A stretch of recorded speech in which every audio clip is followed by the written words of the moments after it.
Evan and Lily were the kind of couple people noticed not because they were loud or flashy, but because they carried that quiet, magnetic energy of two people completely at ease with each other. July 2001. Joshua Tree National Park. They had been on the road for a week, a dusty road trip through the Southwest. Cameras packed, guidebooks marked with circles and stars, little notes scribbled in the margins. Must see this. Ask Ranger about that. They stopped at the Cottonwood Visitor Center just after noon. Security footage, later studied frame by frame, shows Lily adjusting her ponytail, Evan leaning over the counter, a map spread between them. They bought 2 bottles of water, a stack of postcards, and a thin pamphlet on Joshua Tree hiking trails. Evan joked with the ranger about sneaking in one last adventure before the drive home to Santa Barbara. Lily smiled, half exasperated, half amused.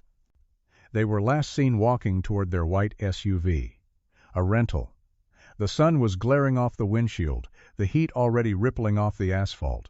A ranger standing outside waved to them casually. They waved back. That was it. No one saw them again.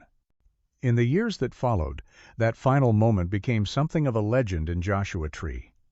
A snapshot of 2 young travelers about to step into a story no one could explain. Lily's mom would later remember the voicemail, "Hey, just checking in. We're going to do a short hike before we leave. Love you." Evan's brother would recall a text, "Man, this place is wild. Never seen anything like it. Normal, ordinary, and then gone." There was no drama, no argument, no sudden storm, no signpost pointing to what was about to happen.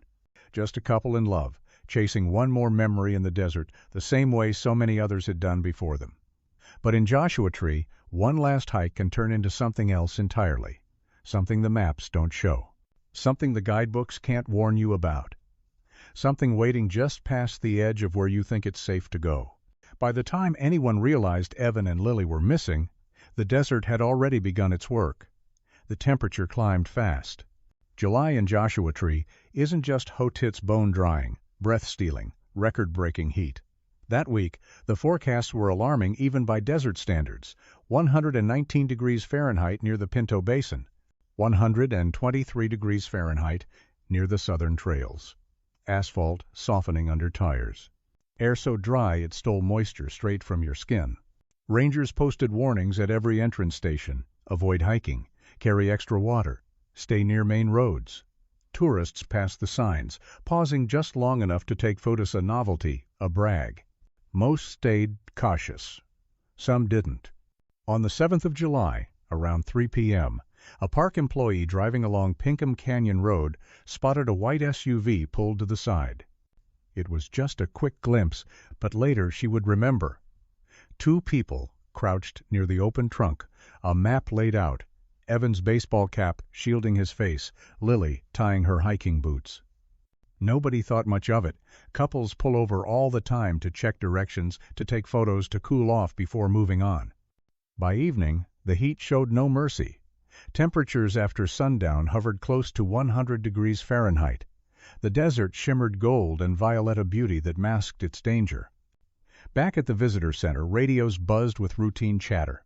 Overheated cars, short hikes cut even shorter, lost hats, empty water bottles. No one knew Evan and Lily were already hours past where they should have been. The next morning, when they didn't check out of their motel in Desert Center, the owner assumed they had left early. When Lily's mom didn't get the promised "we're back on the road" call, she figured they were out of cell service. It would be another 24 hours before anyone began to truly worry. By then the sun had come and gone twice. Temperatures had pushed even higher. Joshua Tree doesn't play by the rules of time. Out there, hours stretch, minutes melt, and once the desert closes its hand around you, the clock becomes a cruel joke. The last confirmed sighting of the couple had seemed like just another casual afternoon in the park. But by the time rangers checked that same stretch of Pinkham Canyon Road, the SUV was gone, and so were they. The notebook was small leather bound, worn at the edges. When it was finally recovered, wedged between the passenger seat and the center console, the ink had blurred at the corners. But most of the words had survived. Enough to tell a story no one expected. Evan had been keeping notes the whole trip. Short, sharp observations. trails they liked, places they ate. Funny things Lily said while driving, but mixed in with the mundane was something else. A few entries before the final page read, "Guy at the gas station mentioned a hidden cave out past Pinkham. Old mining spot. Should check it out. Sounds cool." Another line followed. "Found it on an old map, barely marked. Not far from where we're camping. Just a quick look, nothing crazy." The handwriting shifts on the last page. It's rushed, messy. "Lily thinks it's too hot for this."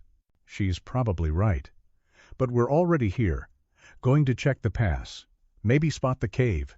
Back before sunset. Locals interviewed after the couple vanished told different versions of the same thing. Yes, there were old stories about a collapsed mining tunnel somewhere off Pinkham Canyon, that kind that never made it onto tourist maps. Most locals avoided it. Not out of superstition, they'd say. Just because it's better that way. The cave, if it exists, has never been officially found. Search teams combed the region for weak spots, crunching across sand and rock, helicopters circling overhead, dogs sniffing through creosote and cactus. Nothing. No sign. No footprints. No dropped water bottle. Just silence. And the silence never left. Over the years, their names were etched into the unofficial folklore of the desert.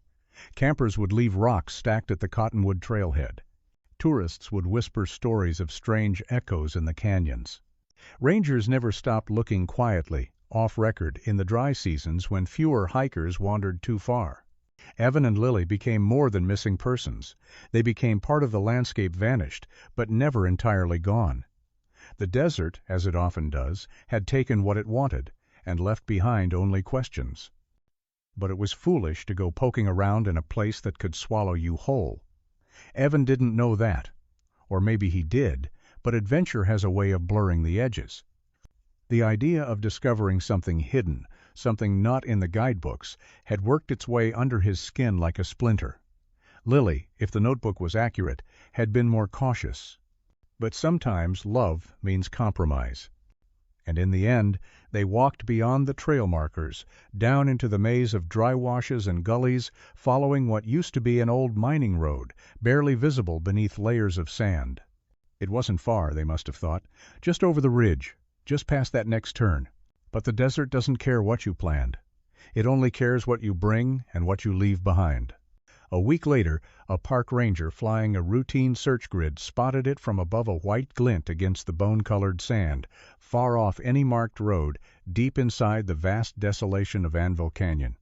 The SUV was half swallowed by dunes. One rear tire was buried almost entirely. The front wheels had sunk to the axles. From the air, it looked like the car had been parked with care not crashed or abandoned. Calm, deliberate. But on the ground, the picture grew darker. The doors were locked. The keys were inside. The windows were rolled up.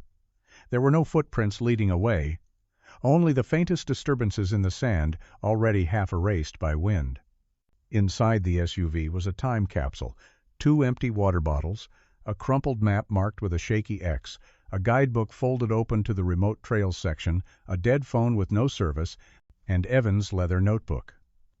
Lily's sunglasses were still in the cup holder, one temple snapped clean. There was no sign of a struggle. No sign they'd been forced out, no obvious mechanical issue. The gas tank still had fuel. The engine, when tested, started without a problem. It was as if they had simply parked, stepped out for a moment, and vanished into the heat. Rangers combed the area. They walked grid patterns, flew drones, called names into the still, searing silence. Nothing. No gear, no clothing, no trail, just the car still and silent as the grave. People began to whisper. Maybe they got disoriented. Maybe they wandered too far and couldn't find their way back. Maybe they collapsed in the heat. Or maybe it was that Cavitha one Evan had scribbled about. If it existed, and if they'd found it, maybe it had become their tomb. By nightfall, the sand had already begun its slow reclaiming. Tire tracks softened. Shadows deepened. In Joshua Tree, even the searchers knew. The desert gives up its secrets only when it wants to, and sometimes it never does. The search began beneath a sky so vast it felt like it could swallow you whole. By the time Rangers officially launched the operation, Evan and Lily had been missing for more than 5 days. That's how it goes out here. People assume delays, missed calls, a last-minute plan change until they don't come back. Until a motel owner notices an unclaimed room. Until a rental agency calls, wondering where the vehicle is. The SUV became ground zero. From there, search teams fanned out. Rangers from Joshua Tree, volunteer teams from Riverside County, helicopters flown in from 29 Palms, horses brought in to cover terrain unreachable by trucks. They swept ridges, washes, and ravines, shouting names into a silence that pressed back harder with every hour. But it was as if Evan and Lily had been plucked from the face of the earth. No gear, no dropped backpack, no torn clothing caught on mesquite or rock, and no footprints the sand was the perfect accomplice. Every breeze erased the evidence. Helicopter crews searched for movement, for heat signatures. For anything, they found nothing. The searchers pushed from sunrise to nightfall. Days were brutal. 110 degrees Fahrenheit, sometimes hotter. The kind of heat that pulls sweat from your skin before you even realize you're thirsty. Radios crackled. Canteens emptied. Teams checked known mining ruins, ravines near Anvil Canyon, trailheads leading toward the Warm Springs region. Someone remembered a hiker's report from years earlier of a cave, partly collapsed, tucked inside a side canyon. They marked it, they searched it. Still nothing. And with each passing hour, hope evaporated. The Rangers knew the math. In a place like this without water, survival time isn't counted in days, it's counted in hours. But they kept searching anyway, because sometimes you search for the families. Sometimes you search out of duty. And sometimes because deep down you believe that if you look hard enough, the desert might just give someone back. On the 7th day, Evan's sister Emily appeared on the local evening news. She sat straight-backed under the studio lights, her hair pulled into a nervous ponytail, hands twisting a tissue in her lap. Her voice was steady, but her eyes were rimmed, redrawn, sleepless. "We just want them home," she said quietly.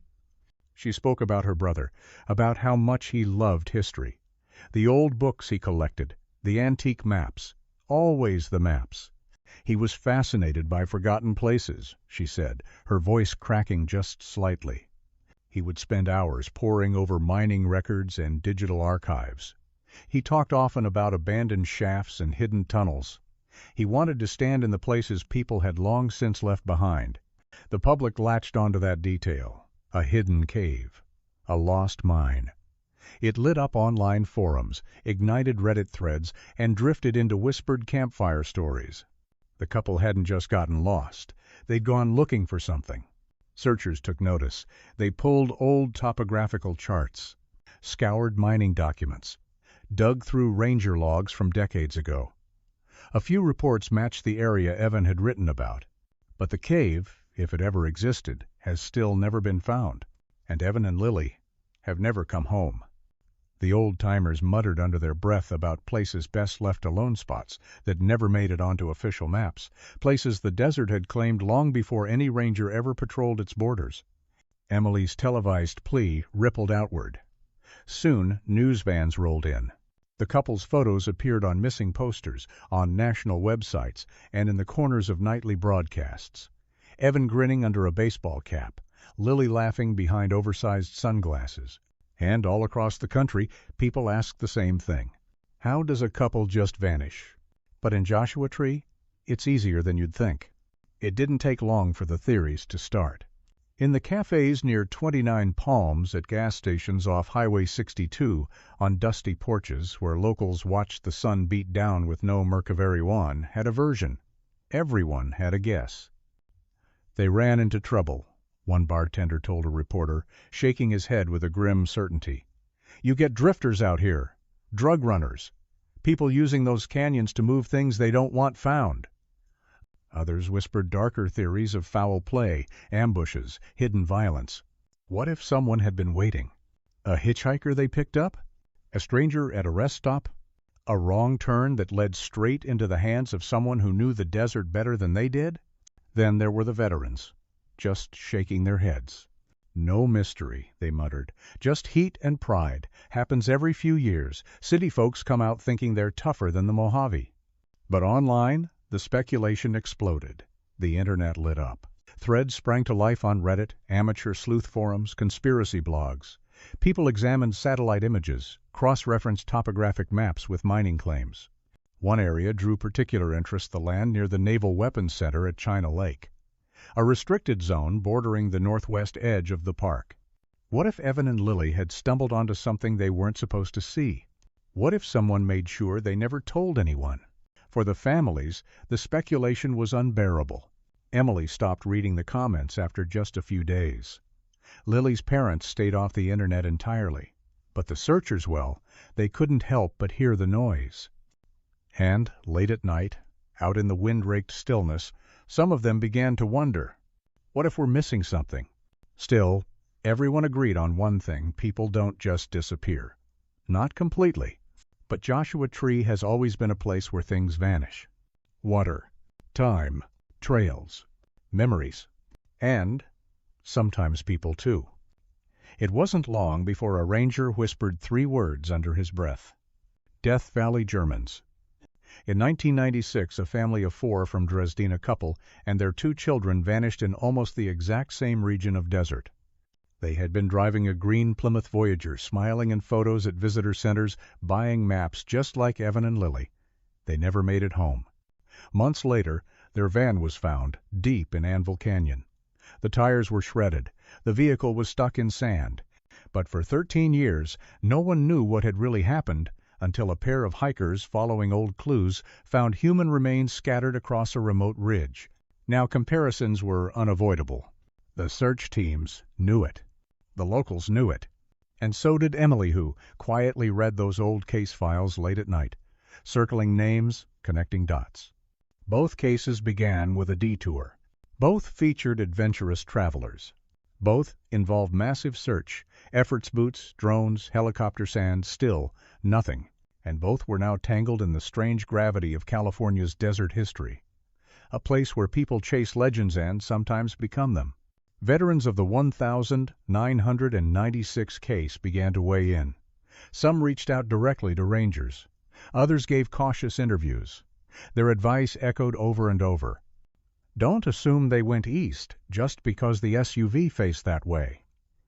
Check the washes, check the southern canyons, check the places no map shows. Free map. One name surfaced repeatedly.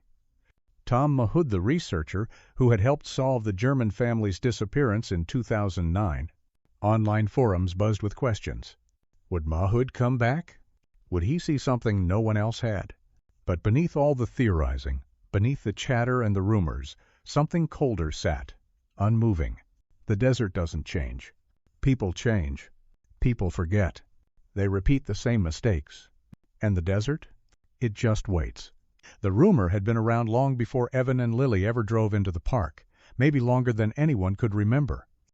A prospector named Alan Red McKinley had been the first to speak of it, to park rangers, his voice low, as if confessing. Red had wandered Joshua Tree for decades, chasing the last echoes of gold fever, walking trails even the rangers didn't patrol anymore. There's a cave out there, he said, squinting into the horizon. Near Anvil Canyon. Some old mining spot, I think.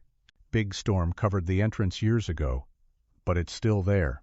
The rangers had heard stories like this before. Everyone had their secret cave, their lost shaft, their hidden tunnel. Sometimes the stories came from old-timers, sometimes from drifters, sometimes from hopeful treasure hunters after one too many drinks. But Red was different. He didn't tell it for attention. If anything, he seemed nervous just talking about it. Never went in, he admitted. Hell, never even found the opening. But I met a guy once. Swore he stumbled across it by accident. Said it was barely more than a crack in the rock, hidden behind wind-blown sand. Said once you got inside, it opened up big enough to stand. Said it looked like someone had been there and left in a hurry. The rangers wrote it down, filed it away, just another local tale in a desert full of them. But after Evan and Lily vanished, Red's words came back louder, heavier. Search teams returned to Anvil Canyon. They swept with new drones. Climbers checked the walls. They marked grids. They followed rumors. But the Mojave kept its secrets. No cave appeared, no hidden entrance. Just the same cracked boulders, the same sun-bleached gullies, the same cruel, endless stretches of nothing. But for those who knew the terrain, one question never left. What if Evan had gone looking? What if they'd actually found something? And what if they had never come back out? 8 years after Evan and Lily vanished, a solo hiker named Josh Lanning stopped near a place locals called Butte Valley to rest. Josh wasn't looking for anything. Not a mystery, not a headline. He just wanted a place to pitch his tent, refill his bottles, and marvel at the stars stretched above him like silver bones. But near an old rusted mining claim buried under a rock cairn and locked inside a weather-beaten steel box he found something. A map. Its edges were curled, its ink faded by heat and sun, the kind of sketch someone might have drawn out in the field, not something you'd find in a guidebook. Roads were hastily drawn in, some crossed out. Narrow canyons were labeled with notes in tiny handwriting. Steep pass, loose rock, dangerous incline. Near Anvil Canyon, a shaky X.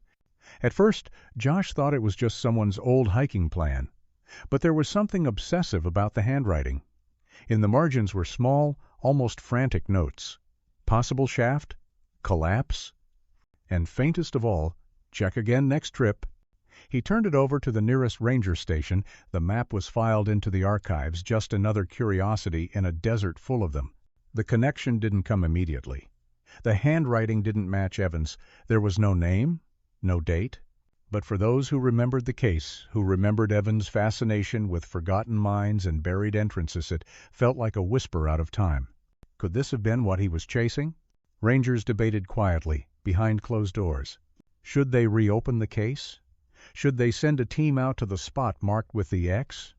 Or was this just another dead and another mirage in a landscape built on illusion? For the moment, the map sat sealed in plastic, tucked into a drawer in the back of the SAR office, waiting for someone willing to follow the X. The case had gone cold archived, boxed, and stored like so many others. Just names on a dusty report, just photos on a forgotten corkboard. A mystery the desert had swallowed whole. But the map changed that. When the brittle paper surfaced at Butte Valley, the tone inside ranger offices shifted. The case was still marked inactive, officially. Publicly, no statement was made. But behind closed doors, in quiet SAR meetings and hallway conversations, interest flickered to life again. The X marked a narrow finger of land near Anvil Canyon, a region bordered by old mining claims and cut off by wind-blown dunes and collapsed washes. Back in 2001, most searches had focused along known trails and logical paths, but this spot was off pattern. Quietly, a small team was assembled. No media, no new flyers, no press briefings. Just a few experienced trackers, 2 rangers who still had the original case files pinned beside their desks, and a single satellite phone. They studied the hand-drawn map side by side with topographical charts. The more they examined the paths, the more something stood out. If Evan and Lily had followed this route, they hadn't been lost. They'd been headed toward something. A shaft, a cave, an opening no one else had ever marked. The new search began before sunrise. Boots cracked across brittle gravel, the air still heavy and cool. The sun hovered just beneath the ridge, not yet high enough to boil the land beneath it. This place was far from roads, far from rescue, far from sound. They worked slowly, methodically, grid by grid, calling their names, checking in by radio. Drones swept overhead, scanning ripples in the sand, searching for patterns that didn't belong. There was nothing, but no one turned back. Because sometimes, out here, the desert gives you one more chance. And this time, they weren't alone. When word reached Tom Mahood, he packed his gear without hesitation. Tom wasn't a ranger, he wasn't with law enforcement. But he was a name many in the search community knew. In 2009, it had been Tom's meticulous research and refusal to let go that cracked the Death Valley Germans' case finding, the remains of a family the desert had hidden for 13 years. He understood this kind of silence, this kind of loss. By the time he reached the rim of Anvil Canyon, the sand shimmered like water. Tom pulled up old GPS logs, cross-referenced them with a hand-drawn map, layered everything over satellite images. Slowly, a thread began to emerge.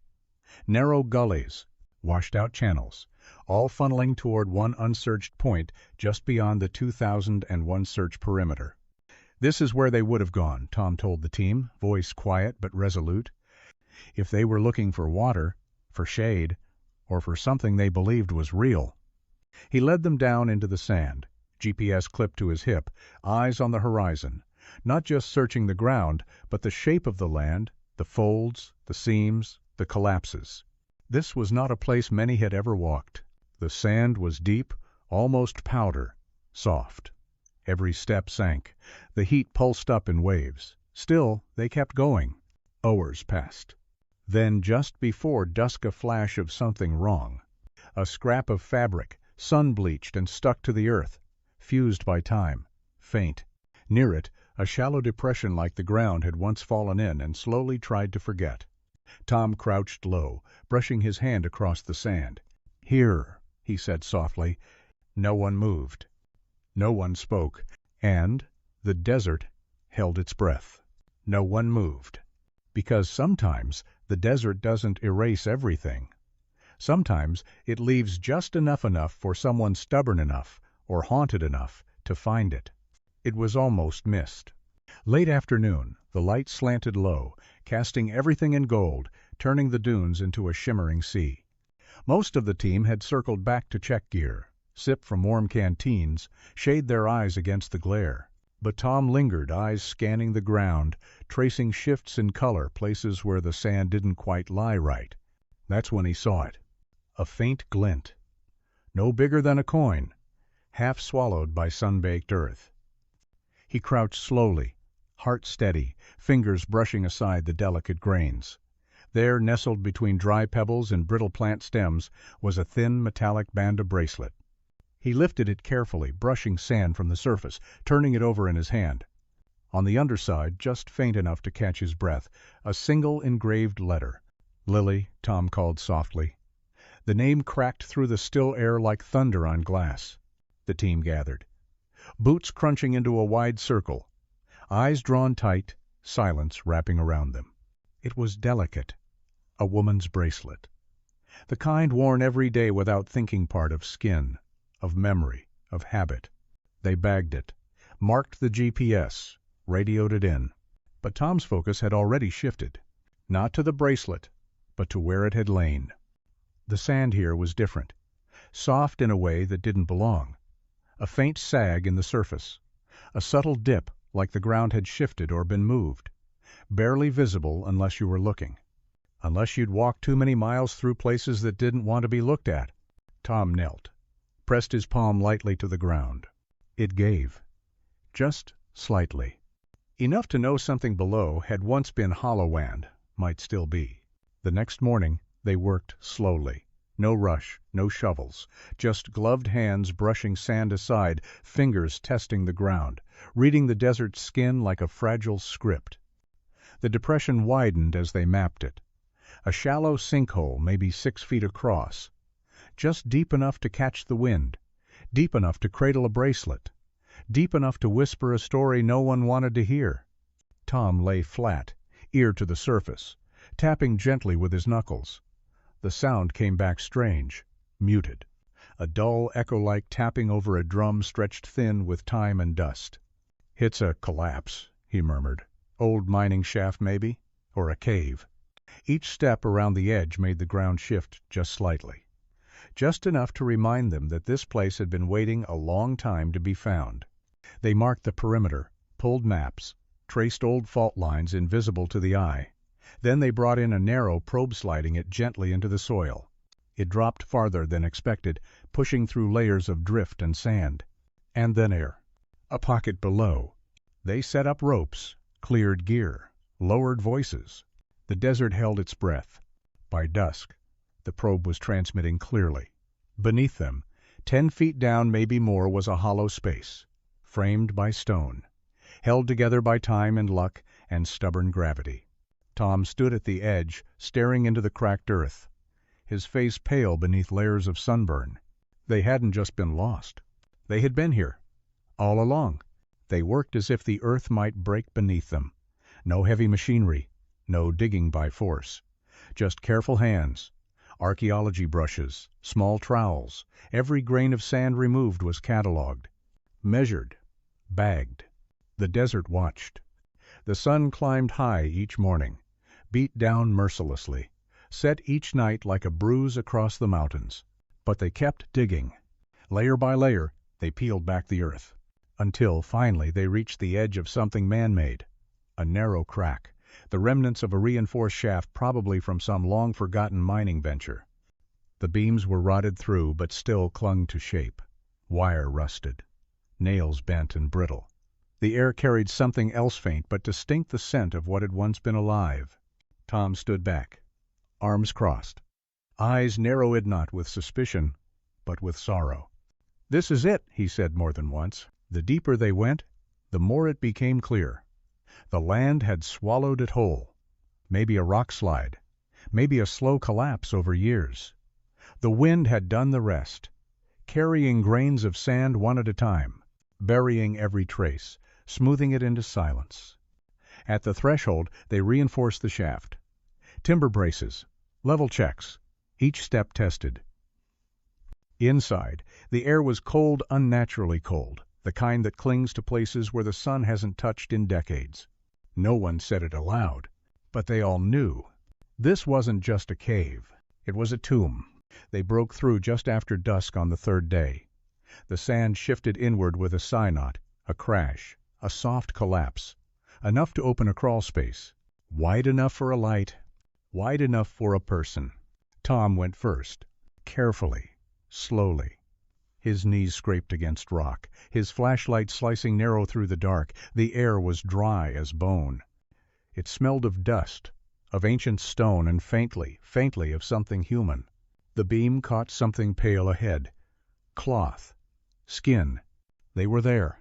Two figures, side by side, huddled close. Evan's arm was wrapped around Lily, or what was left of them. Their clothes had held where the desert allowed. Their skin was dry, darkened to leather. Their hair brittle. Their faces hollowed but faintly recognizable. Time had taken much, but not everything. Near them lay the remains of a backpack, the pages of Evan's notebook, half preserved in plastic, sun-bleached but legible. One entry circled again and again. Just past the ridge, quick look, back by sunset. They never made it. But they weren't lost anymore. The desert had held them, hidden them, and now finally it had let them go. Remnants of their packs were scattered gently beneath the collapse. A crushed water bottle, the burned-out husk of a flashlight. Evan's notebook, warped but intact. Its pages were curled and yellowed. The last entries told the rest. Roof caved. Stuck. Trying to wait it out. "Love you, Mom. Love you, Emily," holding Lily's hand. Outside, the search team stood in silence. Heads bowed. Breath held. When Tom finally emerged from the narrow opening, he didn't need to say anything. His face told them everything. The desert had kept them, but it hadn't erased them. Not completely. It didn't take long for confirmation to come. In a humming mobile lab outside the park under harsh fluorescent lights too bright, too clean for the kind of grief they worked beside the forensic team did their work. Dental records came first. Molar fillings, crown patterns, an old fracture in Lily's incisor from a childhood fall, a match. DNA followed. Hair samples, bone fragments. Cross referenced with family swabs flown in overnight. Another match. Evan and Lily gone for 8 years. Hidden under the earth, folded into the Mojave like pressed flowers. All their searching, all their wandering, all their love ending in this quiet, collapsed place. For the families, the news came by phone. The kind of call you both fear and crave after years suspended in limbo. Emily wept the moment she heard the sheriff's voice. Lily's mother hung up halfway through the explanation and sat alone in the kitchen, staring at the dark window, unable to speak, unable to move. For the Rangers, it was a solemn moment, quiet, heavy, inevitable. Cases don't stay open forever. Files need closing. But for Tom standing at the edge of that site, As the last samples were carefully packed, it felt different. It felt personal. He watched the technicians label each bag, seal each envelope, catalog each fragment. And he knew these weren't just remains. They were people. People who had trusted the map, trusted the sky, trusted each other. And somewhere along the way the desert had taken them. Inside the shaft, the story waited. The team worked slowly, gently, lifting every item as though it might dissolve. A water bottle, its plastic sun-warped teeth marks faint along the cap. A flashlight burned out, its switch jammed sideways, casing cracked. A small camera melted slightly at the edges where heat had crept in. Its battery corroded to powder. And then, the notebook. Evan's handwriting grew shaky toward the end. Ink smudged where his thumb had pressed too hard. Words crowded the margins, desperate to outrun the end. They had sheltered. They had waited. There were no signs of panic, no claw marks, no frenzied escape attempts, just two people, side by side, rationing water, holding on, believing someone would come. The last pages hit hardest. We hear wind outside. Maybe soon. Stay calm. Stay together. I love you. I love you. I love you. Outside, the wind stirred the sand, soft as breath. And the desert after, holding its secret for 8 long years, finally, almost tenderly, let go. The notebook was the last item recovered. It had been wedged beneath a small rock, near where they found the bodies. Maybe Evan had placed it there deliberately. Maybe it had slipped from his hand in the final hour. The cover was stiff, corners softened by moisture. But when the forensic team opened it, the pages held. The early entries were practical. Distances, temperatures, notes on topography, sketches of nearby landmarks, reminders, quiet, simple things later meant for Lily, or maybe just the habit of a man who had always left trails. But near the end, everything shifted. The writing became uneven, loose, time frayed. Cave in. Sand came down. Checking exit again in morning. Rations okay. Lily sleeping. Need to stay calm. Waiting for nightfall. Air cooler. Maybe we can dig. And then, stay strong, Lily. Stay strong, Lily. Stay strong, Lily. Oh, the final page contained nothing but her name written again and again, the ink so deep it tore the paper. It was the echo of someone holding on, someone trying to believe they could still reach the morning. When Emily was handed the notebook, she closed it quietly after a few pages. She didn't need to read more. She already knew who her brother was. She already knew how he would have faced the dark. The team placed the notebook into evidence. But no one spoke of it like evidence. They spoke of it like a voice. And it said only this: we tried. We waited. We stayed together. The analysis came back with brutal clarity. Geologists reviewed the site. They traced fault lines, measured collapse depth, studied the angles. It hadn't been sudden. Not a dramatic disaster. Not something they could have run from. It had been slow, silent, almost invisible. Over years, the entrance had narrowed sand and wind pulling the shaft tighter. By the time Evan and Lily stepped inside, they had passed through a throat of earth already near breaking. Sometime after maybe hours, maybe minutes, the final support gave way. A roof of fractured stone, weighted with sand, shifted. It didn't thunder closed. It slumped, just enough to seal. On the surface, it barely registered. To anyone else, it was just another sag in the terrain. But below it meant everything. The chamber where they were trapped had held longer than expected. Dry air had preserved their bodies, their belongings, their final hours. But it was sealed airtight. They tried. The signs were faint, measured, thoughtful. They had stayed calm. They had planned. But the collapse had stolen the air. And the silence had done the rest. They tested rocks, dug with their hands, measured their attempts. There was no wild panic. They rationed water, marked the days. They wrote notes, maybe in the hope that a rescuer would find them, or maybe just to keep themselves from unraveling, but they couldn't dig out. The final analysis confirmed what no one wanted to say aloud. They had been alive. For days, maybe longer. long enough to whisper comfort at nightfall, long enough to still believe someone might come. In the end, Evan and Lily hadn't been reckless. They hadn't been lost. They had simply been unlucky in a desert that does not forgive. The questions came fast once the news broke. Not just how they died, or why they were there, but the one that hung over everything. Could they have been saved? It didn't take long for the old stories to resurface. A pair of hikers passing through Anvil Canyon in the spring of 2002 had written a casual note in the visitor log at Cottonwood. Something about hearing voices faint, distant. At the time, it was written off. We were near the old mining routes late afternoon, one recalled in an old email thread resurfaced by reporters. Heard something on the wind high pitched. Maybe a woman. Maybe just the gusts through the rocks. You hear things out there. You always hear things out there. Another hiker, a solo backpacker, remembered camping near Butte Valley that same season.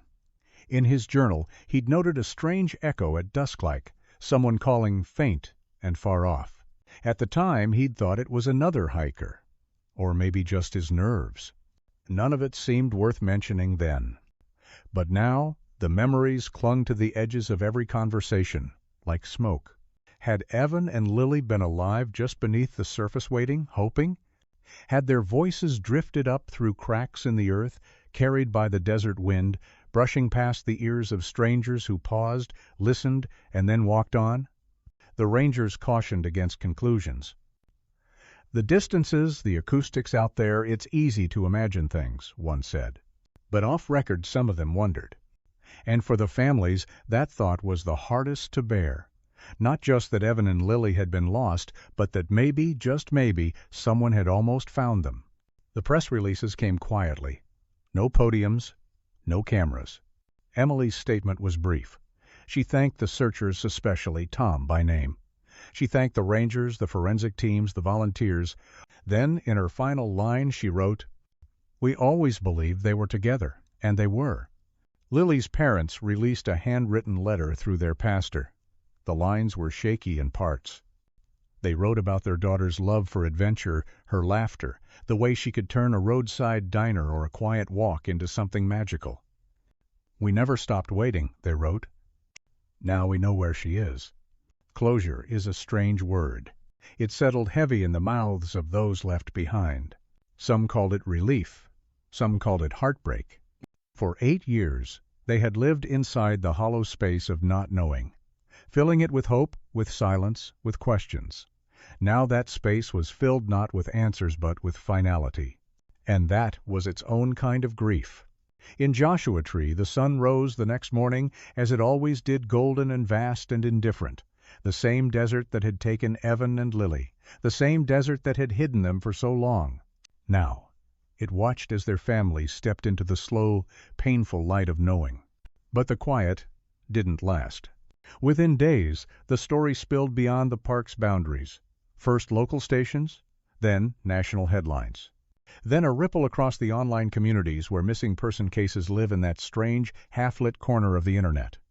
Couple found after 8 years in Joshua Tree. Desert tomb discovered. Evan and Lily lost adventurers or something more. Could they have been saved? Reporters flooded the park. They filmed near Anvil Canyon, though rangers pushed them back from the actual site. Helicopters hovered overhead, capturing wide shots of shimmering sand, cracked earth, and the nothingness that had swallowed 2 lives whole. And then the theories returned. Almost instantly. Was it really an accident? Why hadn't they turned back? Why had they taken an unmapped route? Were they chasing something or running from something?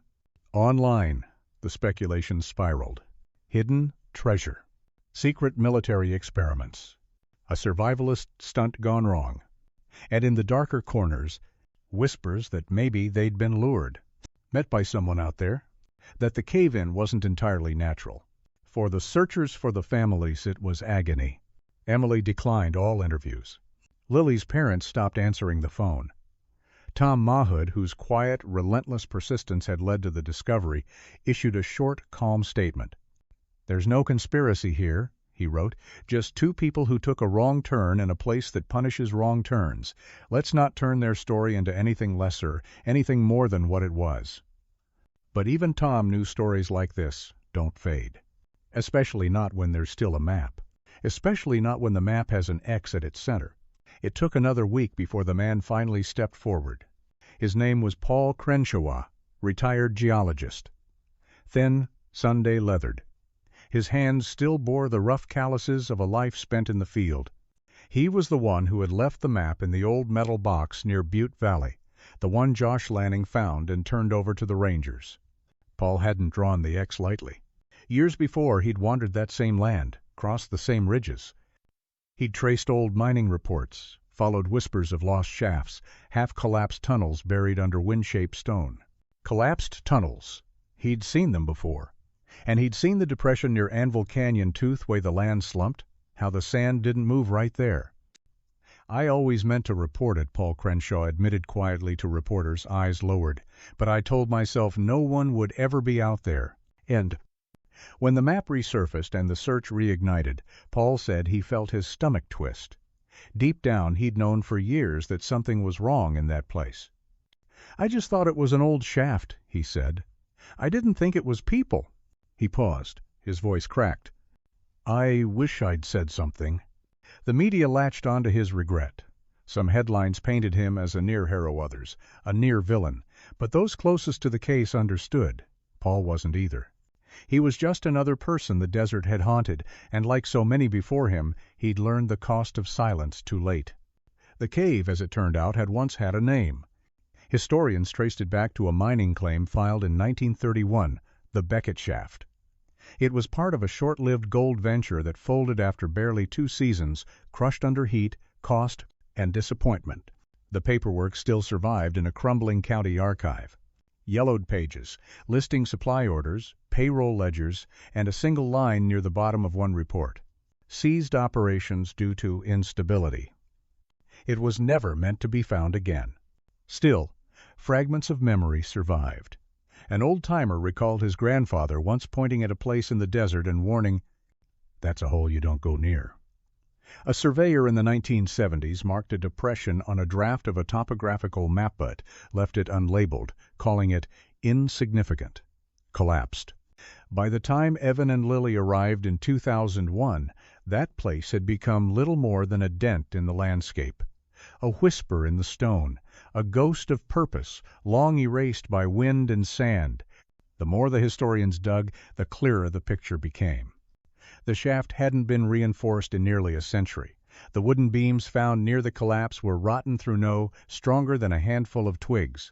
The sands had shifted again and again, piling, slumping, swallowing everything in slow, relentless motions. The desert doesn't care about history, but it holds on to it anyway. It holds stories in its bones until someone stumbles across a wandering pair, a curious soul. A young couple full of dreams, never knowing the ground beneath them is more than desert. It's a graveyard, and sometimes it takes decades for anyone to remember. Ranger Bill Harmon had worked in Joshua Tree for over 30 years. When reporters approached him, they expected facts, procedures, safety reminders, maybe a quote about closure. But sitting on a weathered bench outside the Cottonwood station, Bill gave them something quieter. "I've seen people walk into this park full of life," he said, eyes fixed on the distant ridgeline, "and I've seen people who never walked back out." He talked about the calls, the ones that came in just before sundown, the worried voices, the notes left on dashboards, the footprints that led to nowhere. You don't understand how big this place really is until you try to find someone in it. He paused, ran a hand across his face. You think you're just looking for bodies, but really, you're carrying stories, all of them. The ones you find, the ones you don't. Evan and Lily weren't the first. They wouldn't be the last. The desert had claimed solo hikers, lost tourists, families who made a wrong turn and ran out of water. You try not to carry it home with you, Bill said, but you do. He glanced at the horizon, where the sky pressed down hard on the rock, turning blue to gold in a line so sharp it nearly hurt to look at. "I love this place," he added, voice soft, "but sometimes I think it remembers every name we've forgotten." It didn't take long for the story to drift from fact to folklore. Around campfires in Joshua Tree, Under wide-open skies laced with stars, people began to tell it. The story of Evan and Lily, the couple in the sand cave. The details softened, blurred. In some versions, they were newlyweds. In others, backpackers on a dream trip.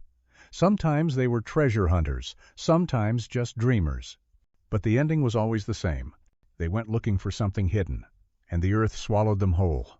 Visitors began asking rangers where it happened, snapping photos near Anvil Canyon, posing beside trailheads where the search teams had once gathered. Guides mentioned it in passing, quietly, glancing at the horizon, letting silence say what no one else wanted to say aloud. The cave.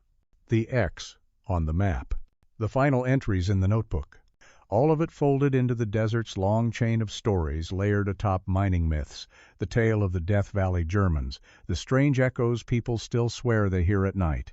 For locals, it wasn't a ghost story. It was a warning. The desert doesn't need monsters. It has time, distance, heat, silence. That's enough. And in the end, people don't just remember facts. They remember the feeling, the hush that falls when someone says, "Did you hear about that couple who—" And you realize, even now, something about it still hurts. The investigative reports were precise, almost cruel in their clarity. First, the map, a stitched-together printout, part official trails, part abandoned mining routes pulled from the internet. It showed paths long erased by wind and time, marked with the kind of optimism that only exists on paper. Second, the timing. They went in late afternoon, when the sun still burned but shadows had begun to shift, making distance look shorter, escape seem easier. Third, the confidence. Evan's notes showed it. Someone determined, curious, eager to push just a little further. Evan had always been that way. And Lily's voice was in there.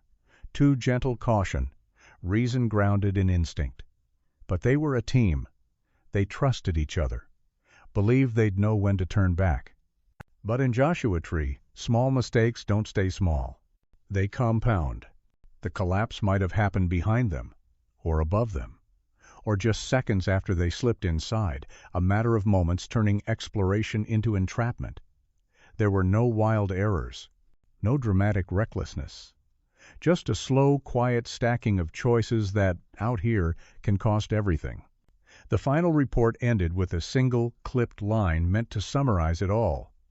A combination of environmental conditions and human misjudgment led to an unrecoverable situation. But anyone reading between the lines saw the truth. They were human.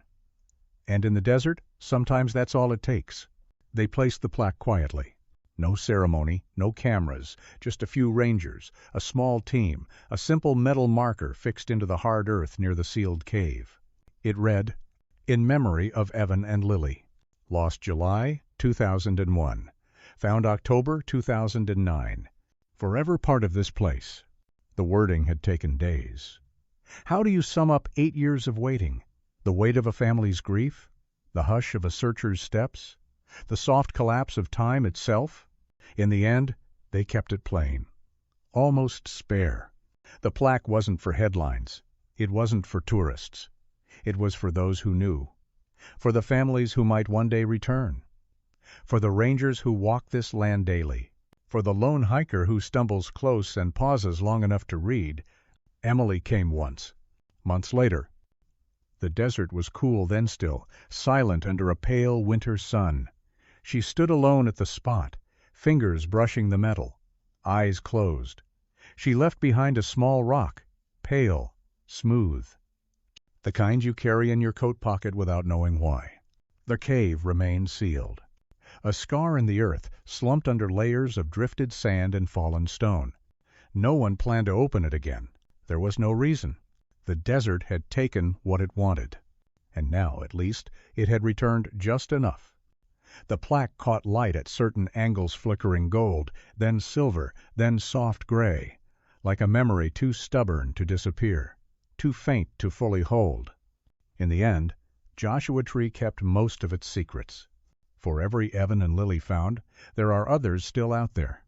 Names tucked into old case files, faces on weather-faded posters, footprints swallowed long ago by shifting dunes. Why are some stories recovered and others stay buried? Maybe it's chance. Maybe it's persistent searchers unwilling to let go.